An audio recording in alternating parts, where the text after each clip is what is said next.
Hi, my name's Lana. I was diagnosed with cancer, and while I was preparing for the fight of my life, my husband was planning a future with someone else. I found hotel receipts, a secret prenup with his mistress, and then I discovered he'd already started moving money behind my back. So I didn't scream. I didn't beg. I transferred everything, my trust, my estate, my name, away from him. But what hurts more than the betrayal is realizing everyone else knew, and no one told me. How do you stay standing when the people closest to you are quietly rooting for you to disappear? There's a strange kind of silence in the room when your life gets divided into before and after. The doctor's words were kind, too kind. That careful tone they use when the truth can't be softened anymore. Stage 4, ovarian, the kind that doesn't negotiate. I nodded. I didn't ask questions. I didn't cry. I think he expected me to cry. Driving back home through snow-dusted streets, I gripped the steering wheel a little tighter than usual. Vermont looked like it always did this time of year. Gray skies, the occasional salt truck rumbling by. But inside me, something had shifted. Something quiet but irreversible.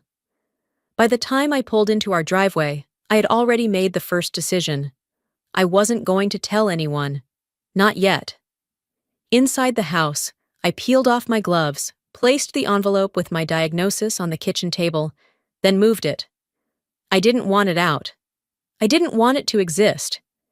I slipped it into the drawer in my desk upstairs, locked it, and dropped the key into my jewelry box. Out of sight. I didn't eat that night. I warmed a bowl of soup just to move it around with a spoon. Drayton texted me, "Running late, don't wait up." Typical. His workdays had been stretching for months. Longer hours, later nights, less explanation. I used to ask. Now I didn't see the point. He came home at 9:15, didn't notice the untouched soup, didn't ask how my day was. He walked in talking about a client's renovation budget and whether we'd need to refinance one of the properties. While he poured himself a drink, his phone buzzed on the counter. I only looked because the screen lit up. The name read, Arlena. Just that. No last name. He flipped the phone over so fast, you'd think it was on fire. I didn't say anything. In sickness and in health, they say. But I was starting to learn that illness doesn't always bring people closer. Sometimes it just pulls back the curtain on what was always missing. We went to bed like strangers sharing the same rented space. He lay there scrolling, back turned. I stared at the ceiling, counting the soft clicks of the fan. I remembered the day we moved into this house, 12 years ago. Early spring. We had planted roses in the front yard. I remember digging my hands into the dirt, laughing when I found an old horseshoe buried deep. It was supposed to mean luck. Now the roses were gone. Dug up and replaced with landscape gravel last year. Drayton said it was more modern, just like everything else.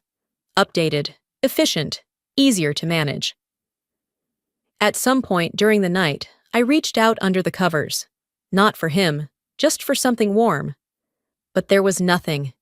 Just the edge of the bed and the cold. The next morning, I watched him from the front window.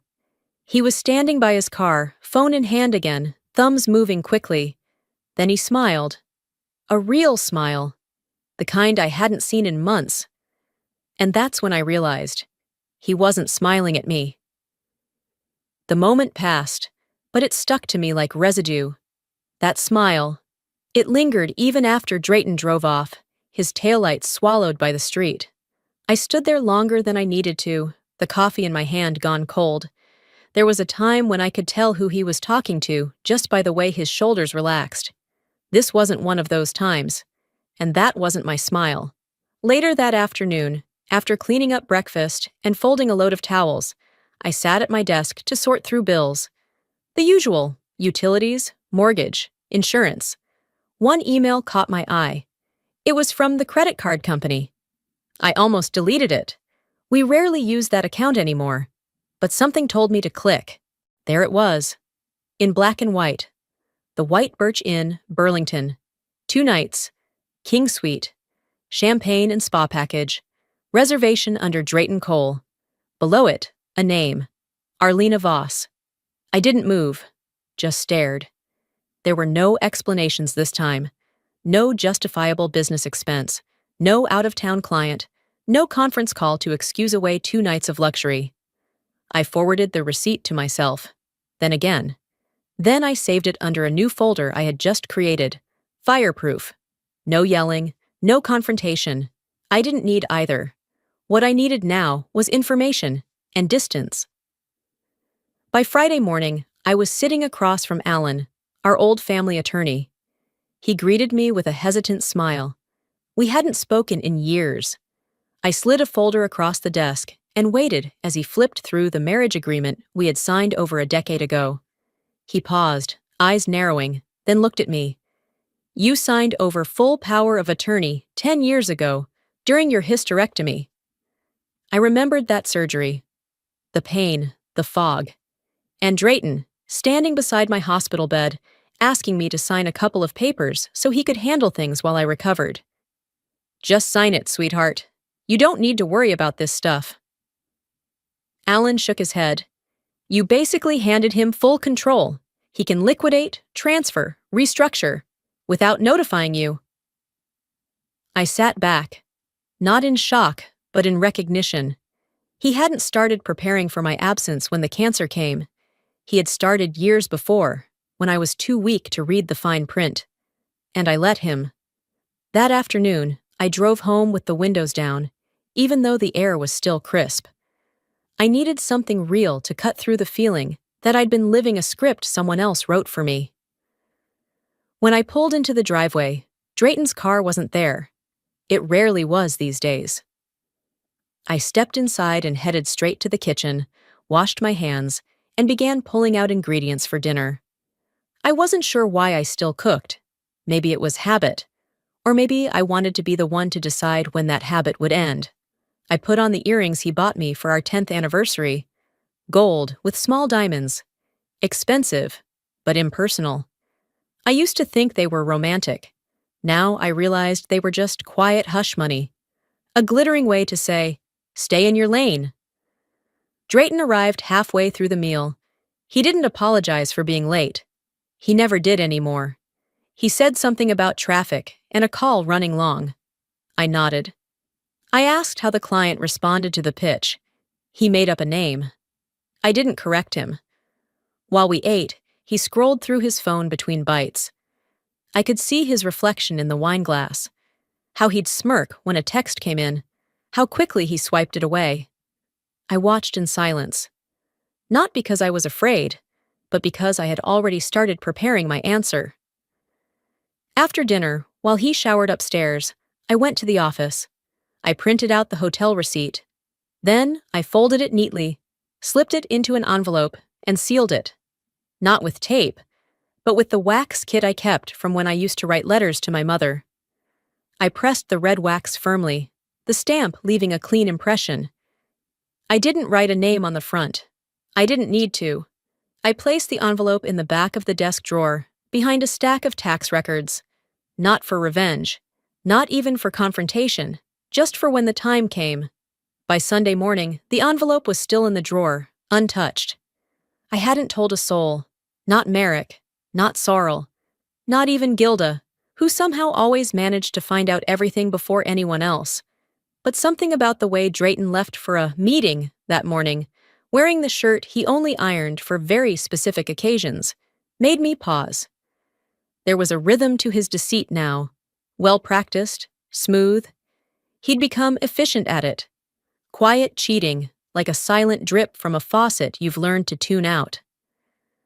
I was standing in the kitchen, finishing a second cup of coffee, when the front door opened.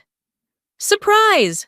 Sorrel called out as she stepped inside, her toddler balanced on one hip and a diaper bag slung over her shoulder. I hadn't seen her in 2 weeks. She walked in like everything was normal, and maybe for her, it was.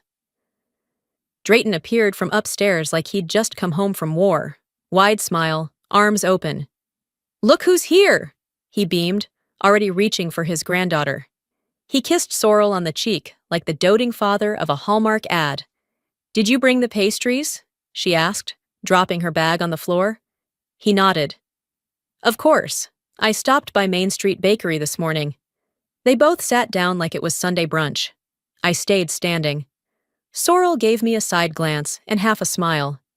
You know, sometimes I think Dad's more emotionally available than you ever were. I blinked. I hadn't expected a dagger before breakfast. There it was. Casual, sharp, and likely meant as a joke. But it sliced anyway. I poured more coffee. Would you like a cup? I asked, careful not to let my hand tremble as I set it down in front of her. She didn't notice. She was too busy watching Drayton pretend to be the version of himself he thought people wanted. I didn't respond. Not to her comment. Not to the way he handed over the child like he was the one who changed her diapers. I knew the truth. He hadn't been around for most of the hard parts. But you don't get awards for endurance in motherhood. You just carry the weight and get mistaken for cold when you don't collapse under it. Later that day, after a mostly silent lunch and half-watched cartoons playing in the background, Sorrel lay down with her daughter in the guest room. Drayton went into his office with a phone call and shut the door behind him. I stood in the hallway, watching the baby monitor, listening to the soft hum of the white noise machine. And I thought about the years when I woke up at 4 a.m. to pack Sorrel's lunches, work the early shift at the bookstore, and then take on side clients just to make sure her birthday parties didn't feel like afterthoughts. No one ever clapped for those things. No one ever will. They remember the play you missed, not the fact that you still sewed her costume at midnight. They remember you not hugging enough, not the nights you stayed awake, checking her temperature every hour when she had a fever. They remember your silence, not the reason behind it. When Sorrel woke and gathered her things, I helped her load the car. She didn't bring up the comment from earlier, and I didn't offer a reminder.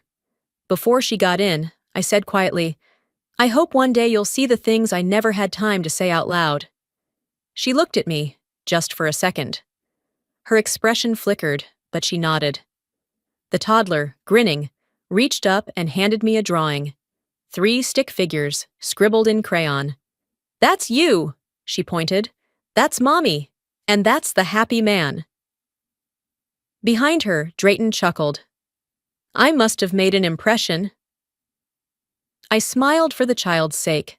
My hands trembled as I folded the picture and tucked it into my coat pocket. When the car pulled away, I watched it disappear around the curve of our road. The same road I used to drive every morning to take Sorrel to school, even in snowstorms, even when I hadn't slept. I went inside, walked up the stairs slowly, passed by Drayton's office door, still closed, still on a call. In my bedroom, I stood in front of the mirror. No makeup today, just my own face, my own eyes, a little more tired than I remembered. I touched my hair. It was getting thinner. The treatments were doing their work. But so was I. I opened the drawer again, pulled out a new folder I had labeled just a few days ago. Contingency, Phase 2. This time, it wasn't for secrets. It was for protection. And I whispered, not to anyone, just to the room. If they won't see what was done, then I'll show them what's missing. The folder sat on my nightstand the entire night. I didn't open it again. I didn't need to. Its contents weren't just paper. They were proof. Not just of betrayal, but of preparation. Quiet moves made behind my back while I cooked dinner and folded his clothes. You can't mourn something you already buried in your mind. By early morning, the sky was steel gray, and the cold hung low in the air. I didn't tell anyone where I was going. I took my laptop, the hard drive, and nothing else. I didn't even pack a change of clothes. Driving up to the cabin was muscle memory. Every curve of the mountain road, every rusted fence post along the way felt familiar, though I hadn't been up there since Christmas. Not this past one, last year's. The one where we all cut down the tree together and pretended things were still whole. Before I got tired of pretending, when I stepped inside, it was like opening a time capsule. The faint scent of lavender still lingered from the oil diffuser I'd left on the table. Blankets were still folded across the armchairs. One of Merrick's old board games sat beneath the coffee table, its lid slightly askew. Nothing had moved, and yet the room didn't feel the same. I didn't sit down. I went straight to the wall cabinet, opened the small compartment behind the spice rack, and pulled out the old backup drive. It was dusty. The label had peeled halfway off, but it was intact.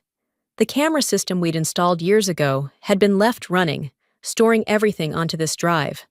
A habit of mine Drayton never bothered to understand. "You and your camera obsession," he used to mutter. "You'd archive air if you could." I plugged it into the laptop and waited for it to boot. The screen flickered, then loaded a dated folder system. I scanned the thumbnails, grainy stills marked with timestamps. 3 weeks ago, on a Thursday, the file size spiked. Motion. Activity. I clicked. The cabin's front room appeared on the screen. Then Drayton walked in, laughing. Behind him was Arlena, her scarf unwrapped, her hand still resting on his shoulder. He poured them wine, the same bottle we'd been saving for our 20th anniversary. She kicked off her boots like she'd done it before. He said something I couldn't hear. She laughed, like she belonged there, like it was hers. Then the bedroom. The coat she wore fell across the arm of the couch. He disappeared into the hallway. She followed. But before he turned the corner, he looked toward the camera. Just for a second. It wasn't fear. It was recognition. And then he turned away, like it didn't matter. That was the part that hurt more than anything.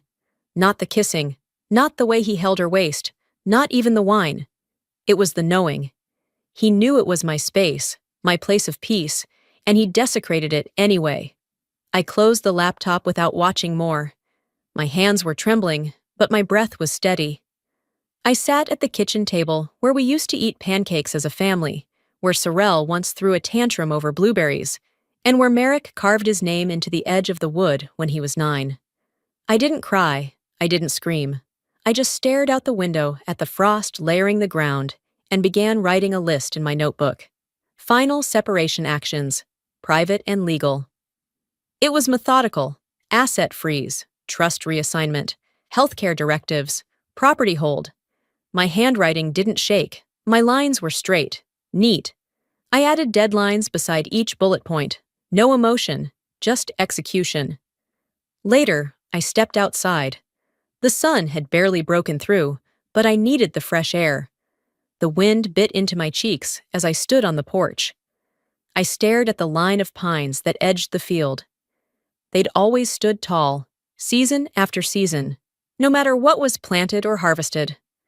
Maybe that's what resilience really looked like. Not fighting, just standing. I sealed the hard drive in a fireproof bag and slipped a sticky note onto the front. "If I go first, deliver to Merrick. He'll know what to do."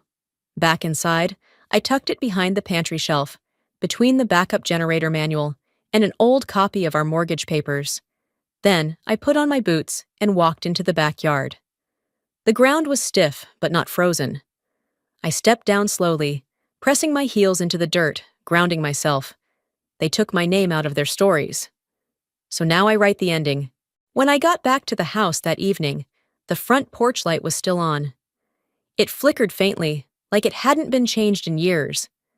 I unlocked the door, stepped into the silence, and kicked off my boots. The fireplace was glowing low in the living room. Drayton wasn't home. At least not yet. I took a long shower, braided my hair back like I used to in college, and slipped into a sweatshirt that had holes along the sleeves. It wasn't meant to be nostalgic. It just felt like armor. Around 7:45, I heard the knock. 3 soft taps. The kind that didn't belong to anyone from this house. Not Merrick, not Sorrel. When I opened the door, Arlena Voss stood there, hair damp from drizzle, lips chapped, eyeliner trailing down one cheek. She wore a thin trench coat, too short for April in Vermont. Her eyes searched my face like she expected me to slap her, or save her. "I didn't know," she started. "I swear. I thought you two were separated." I didn't say a word. Not because I couldn't, but because I wanted her to fill the silence herself. "He told me you were just roommates, that you hadn't been close in years, that you were sick and needed space." I leaned my shoulder against the doorframe. Her voice shook. "He made it sound like you'd already left him, emotionally, that you were cold, that you didn't notice things anymore. That part almost made me laugh. I looked her dead in the eyes. You didn't knock for me, you knocked for yourself.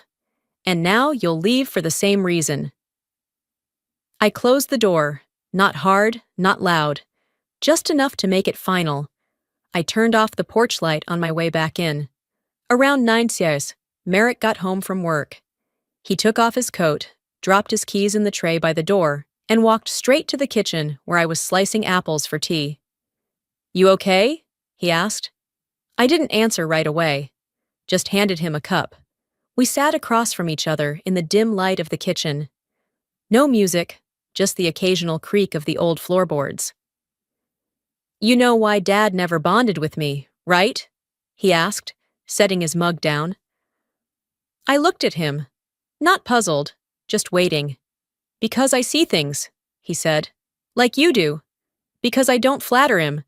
Because I ask questions he doesn't want to answer. And I don't shrink when he raises his voice.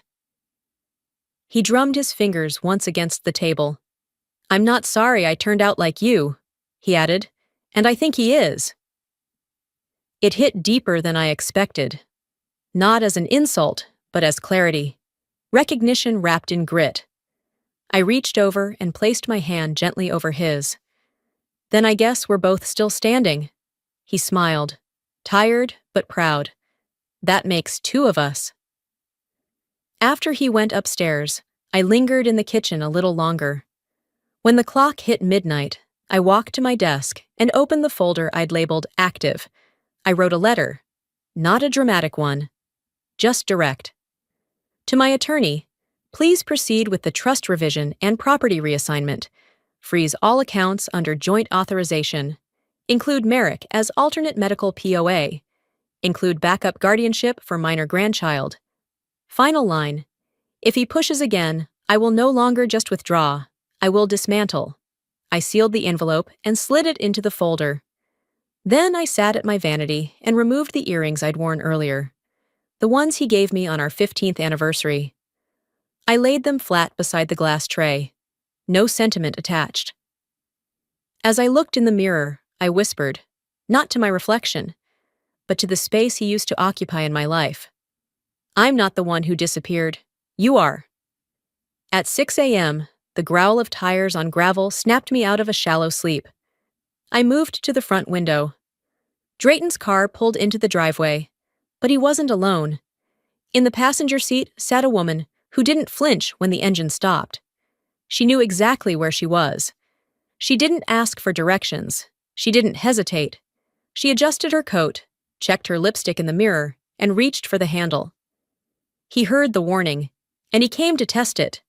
She stepped out of the car before he even turned off the ignition. That woman. The same one I'd seen wrapped around him in still frames, in a cabin that used to belong to me more than it ever did to him. She walked up the driveway like she'd memorized the cracks in the pavement, like she expected her key to still work. But I didn't open the door. I let them stand outside just long enough for her to start glancing back at the car. Then I opened it with all the calm I could find. Not a welcome, just an open door. Drayton walked in first, breezing past me like this was still his domain. His coat landed on the same hook it always had. He poured himself coffee like routine could erase history.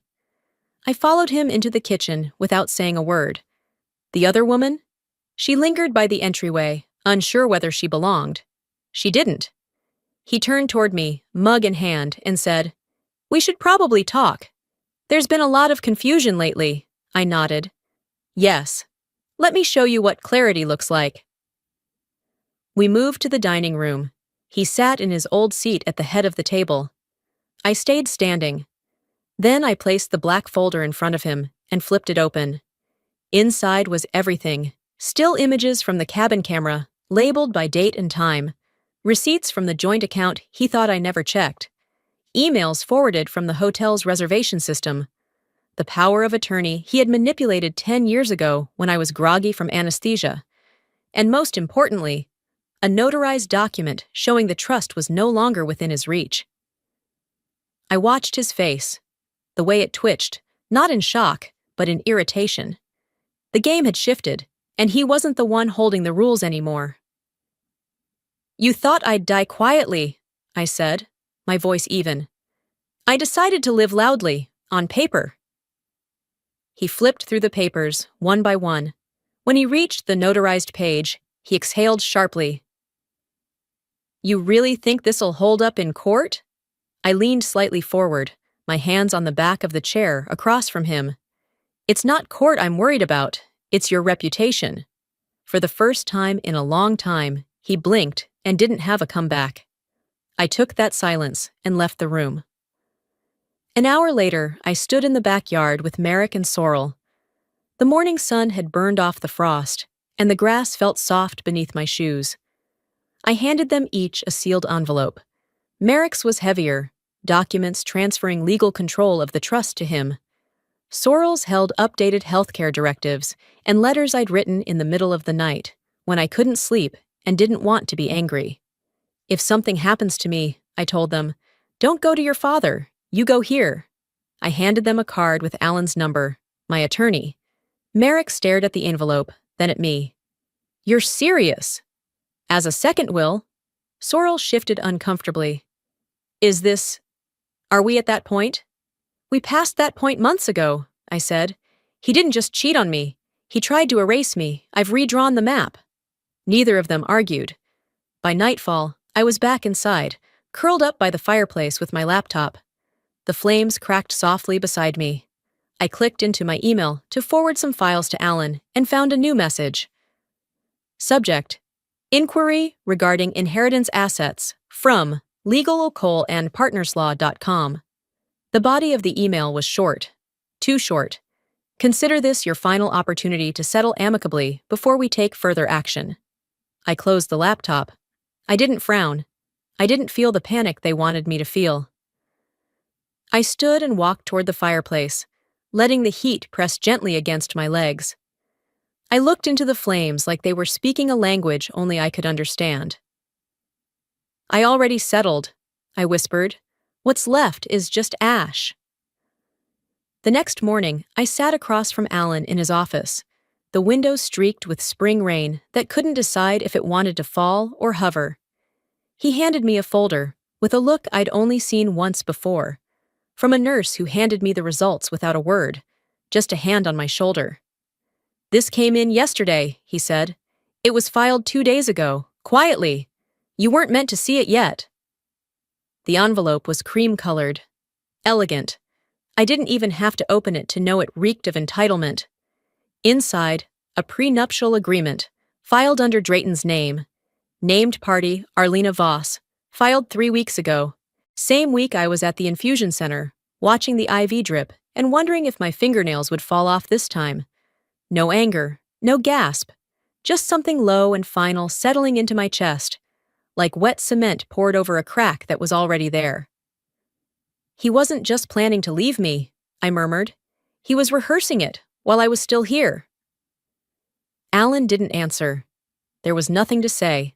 By the time I left the office, the rain had stopped, but left a chill that followed me all the way home. I parked in the driveway and stayed inside the car a while, the prenup resting on the passenger seat like a ghost. I stared at it, then at my hands on the wheel. They didn't shake anymore. The next evening was Merrick's birthday. We kept it simple, just family, a few friends. Sorrel came early and helped me set the table. Gilda brought her famous peach cobbler and 2 bottles of red wine. Drayton didn't show up. He sent flowers, no card, which meant someone else had ordered them. The dinner moved along like a river that pretended not to be dragging you toward a waterfall. Laughter in pockets, forks scraping plates, birthday candles flickering near the window. And then Gilda, somewhere between stories and sips of wine, let it slip.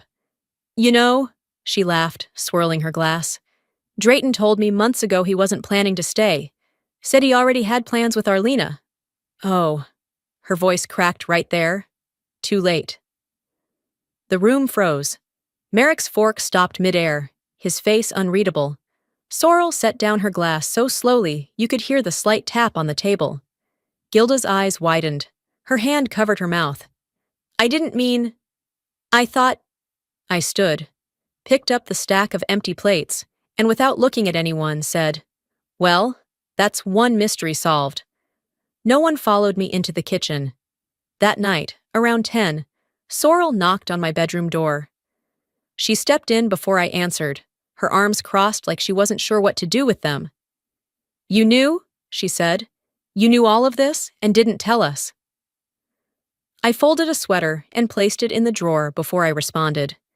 "Because I wanted you to love him for who you thought he was," I said, "not for who I knew he'd become." She stared at me, quiet. Her expression was somewhere between realization and regret. "You should have told us." "And what would have changed?"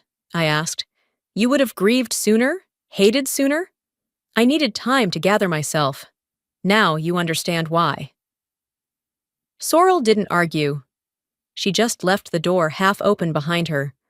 I walked to the window and looked out into the dark. Headlights passed slowly down our street, slowed near the house, then rolled on. I didn't need to see the car to know who it was. People who've done real damage don't knock. They circle. Later, I sat at my desk. I didn't need to read the prenup again. It was still lying face up from earlier, like a slap someone forgot to retract.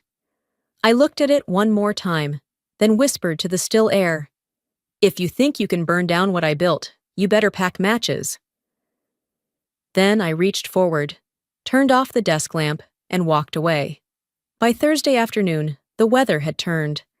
That gentle chill that comes before a cold front, like the world warning you not to get too comfortable. I dressed in silence, black dress, long sleeves, nothing flashy.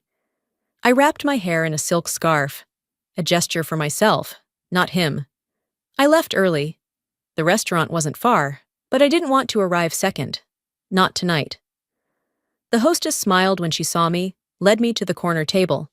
The same one where we'd sat 17 years ago, the first time he told me he loved me. I remember what I wore that night too.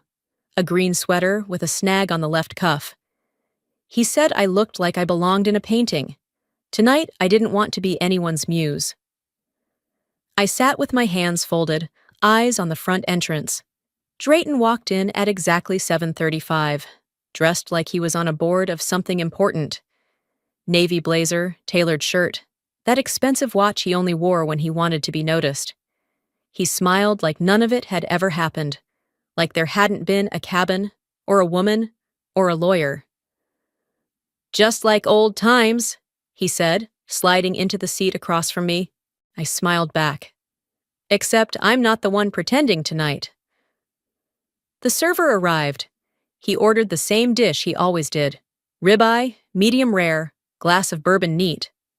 I asked for a sparkling water, no wine, no indulgence. I didn't want even a second of blurred judgment. He talked. About the house. About some mutual friends I hadn't seen in years. About his business and how transitions are tough but necessary. Not once did he say my name. I nodded. Let him speak. Let him perform. He was always better on stage. When the server brought dessert menus, I waved mine away. "I'm good," I said, reaching into my clutch. I pulled out a manila envelope, slim, sealed. I slid it across the table. "That's yours," I said. "I suggest you read it alone." He opened it anyway. Inside was the last piece of the story. My final letter to him. Photocopies of the legal transfer of all trust holdings. A copy of the prenuptial agreement with Arlena. Yes, the one he tried to file quietly. Stills from the cabin footage. And a notarized letter confirming he would no longer inherit anything from me. Not the house, not the savings, not even the damn silverware his mother gave us. He didn't blink, not at first. He held the papers like they might catch fire in his hands. Then, quietly, he asked, "So this is it?" I tilted my head. "You tried to replace me before I was gone, so I decided to erase you before I leave." He set the folder down, folded his napkin, and tried to find words. I didn't wait for them. That's when the screen behind him lit up. The restaurant was celebrating its anniversary and had thrown together a slideshow of longtime patrons, families, couples, milestones. I recognized the music before the pictures even began. And there we were, the Bellmeyer family, Christmas 3 years ago, Merrick laughing near the tree, Sorrel in the kitchen helping Gilda frost cookies, Drayton pouring eggnog, clip after clip, smiles, firelight, laughter. But I wasn't in any of them, not one. Even when I had been there, behind the camera, cooking the food, wrapping the gifts, I was invisible. The woman at the next table leaned toward her husband and whispered, "Wasn't she part of that family?" I stood slowly, finished the last sip of my water, and placed my napkin on the plate.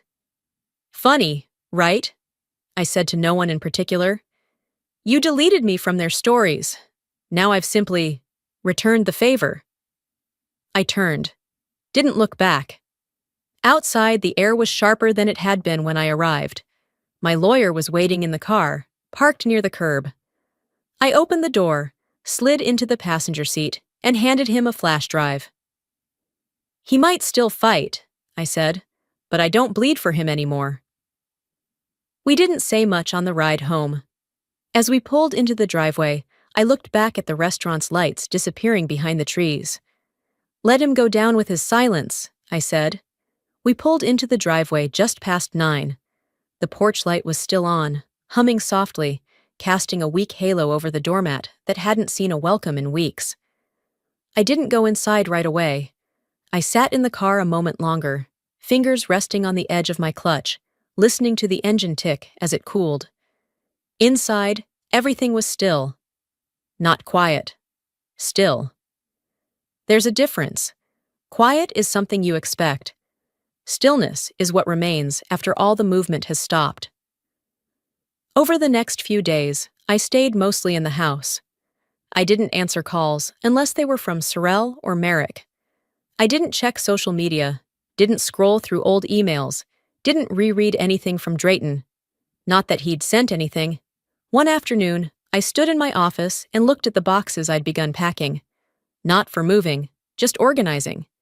Every child gets one. Not a box of paper trails, but of meaning. Merrick's held my father's old watch, a first edition book he used to read on the porch with me when I was little, and a letter I wrote during chemo round 3. The one where I thought I wouldn't make it. Sorrel's held my recipe cards in my handwriting, the locket her grandmother gave me before she passed, and a photo of the 3 of us from her high school graduation. I'd written behind it, simply, "I was always watching, even when I was quiet." And then there were the photo albums, each one lovingly assembled, each moment frozen, family holidays, camping trips, birthdays, and each of them missing one face. His. I didn't crop him out. I didn't blur his features.